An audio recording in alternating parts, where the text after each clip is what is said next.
90s में Hindi film industry को underworld dominate करता था, ये हम सब जानते हैं। कई सारे गैंगस्टर्स के इशारों पर फिल्मों में स्टार्स को कास्ट किया जाता और कई गैंगस्टर्स के इशारों पर ये स्टार्स अब्रॉड जाकर नाचते भी थे।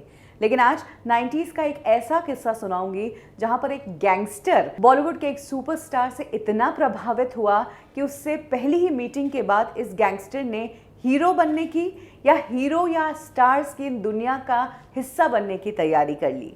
ये गैंगस्टर और कोई नहीं बल्कि अबू सलेम है। अबू सलेम जो आज जेल में बंद है, एक टाइम पर वो दाऊद इब्राहिम के लिए उनके डिलीवरी मैन का काम किया करता था, उनके हेंचमैन का, उनके राइट लेफ्ट या फिर उनके अंडर के अंडर आदमी का काम किया करता था। तब अबू सलेम को कोई नहीं जानता था। दाऊद इब्राहिम ने अबू सलेम को हायर किया था अपने डिलीवरी बॉय के रूप में। इसी दौरान अबू सलेम को ऑर्डर आता है, उसे कहा जाता है कि बॉलीवुड का स्टार है, उसके घर पर ये सामान पहुंचाना है। सामान कुछ आर्म्स, कुछ गन्स थी जो डिलीवर करनी थी संजय दत्त के घर पर। संजय दत्त को ये गन्स देने के लिए अबू सलेम डॉन के दो और आदमियों के साथ संजय दत्त के पास पहुंचे और उन्हें वो गन्स डिलीवर कर दी। ये वही गन्स थी जिन्हें बाद में संजय दत्त ने डिस्ट्रॉय कर लिया और जिस चक्कर में संजय दत्त 1993 के बॉम्ब ब्लास्ट केस में फंसे थे। लेकिन अबू सलेम के लिए ये मीटिंग कैसे खास बनी और कैसे इस मीटिंग ने अबू सलेम की जिंदगी बदली, ये आज हम जानेंगे। एक्चुअली अबू सलेम इस गैंगस्टर वाले धंधे में तो गलती से आ गए या यूँ कहें कि पैसों की ज़रूरत से आ गए। असल में तो वो खुद कभी स्टार बनने का सपना देखता था क्योंकि वो खूबसूरत था और उसे सब चॉकलेट बॉय भी कहते थे। उसे लगता था कि उसे भी कभी फिल्म इंडस्ट्री में काम मिल जाएगा, लेकिन लिंक नहीं थे तो डॉन लोगों से लिंक हो गया और उनके लिए काम करने लगा। संजय दत्त से जब अबू सलेम मिलने गया तो उसके दिल के अंदर का वो जो एक्टर बनने का सपना था वो थोड़ा सा फिर से मचल गया। संजय दत्त ने गन्स ली और क्योंकि संजय दत्त एक बहुत वार्म हार्टेड और बहुत दोस्ती रखने वाले आदमी थे तो अबू सलेम और उनके साथ जो लोग आए थे उन सबको संजय दत्त ने गले लगाया। अबू सलेम जब संजय दत्त से गले लगे तो वो मोमेंट अबू सलेम के लिए बहुत बड़ा था कि मुझे सुपरस्टार संजय दत्त ने गले लगाया है। जो अबू सलेम अब तक डॉन और उनके गुर्गों के बीच रहता था वो अबू सलेम अब स्टार के साथ था। उस दिन अबू सलेम को अपना वो मोमेंट खास बनाना था, इसीलिए संजय दत्त के एक बार गले लगने के बाद अबू सलेम ने संजय दत्त को 2 और बार गले लगने की रिक्वेस्ट की और कहा कि मेरे लिए ये खास मोमेंट है। और यहाँ से अबू सलेम ने डिसाइड किया कि मुझे फिल्म इंडस्ट्री का हिस्सा बनना है।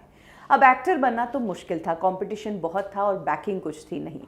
ऐसे में अबू सलेम जिस राह पर चले थे उसी रास्ते से बॉलीवुड इंडस्ट्री में घुस गए। संजय दत्त से इधर दोस्ती बढ़ाने लगे और उस दोस्ती के जरिए कई सारे बॉलीवुड एक्टर्स के साथ उनकी दोस्ती हो गई। इसी बीच कुछ बॉलीवुड एक्ट्रेसेस भी उनकी फ्रेंड्स बनी और धीरे धीरे अबू सलेम ने अपना पावर बढ़ाया, अपनी जड़ें फैलाई, गैंगस्टर की दुनिया में इतना पैसा कमा लिया कि वो फिल्मों की फंडिंग करते हैं, वो फिल्मों में अपनी गर्लफ्रेंड मोनिका बेदी को डालने का दबाव बनाते हैं और तो और फिल्म एक्टर्स पर दबाव बनाकर उन्हें अब्रॉड में शोज में परफॉर्म करने के लिए कहते। संजय दत्त की इस एक मुलाकात ने अबू सलेम को ऐसा बना दिया था। संजय दत्त और अबू सलेम की दोस्ती की बात करें तो थ्रू आउट 90s इनकी दोस्ती अच्छी चली, लेकिन 2000 के आसपास अबू सलेम और संजय दत्त की दोस्ती तब टूट गई जब संजय दत्त ने अबू सलेम के खिलाफ अबू सलेम के ही दुश्मनों को उनकी इंफॉर्मेशन देनी शुरू की और अबू सलेम के साथ दोस्ती में दगा कर दिया। एक्चुअली संजय दत्त जो कि अबू सलेम के दोस्त थे, उन्होंने दाऊद इब्राहिम के बंदे छोटा शकील को अबू सलेम की अपडेट्स देनी शुरू कर दी और अबू सलेम और दाऊद दोनों एंटी राइवलरी गैंग थे और यहीं पर संजय दत्त और अबू सलेम की दोस्ती टूट गई। और कहते हैं कि गैंगस्टर्स से दोस्ती और दुश्मनी दोनों ही खतरनाक होती है। जब दोस्ती रहती है तो आपको गैंगस्टर के दबाव में गलत काम भी करने पड़ जाते हैं और जब दुश्मनी होती है तो समझो ज़िंदगी ख़त्म।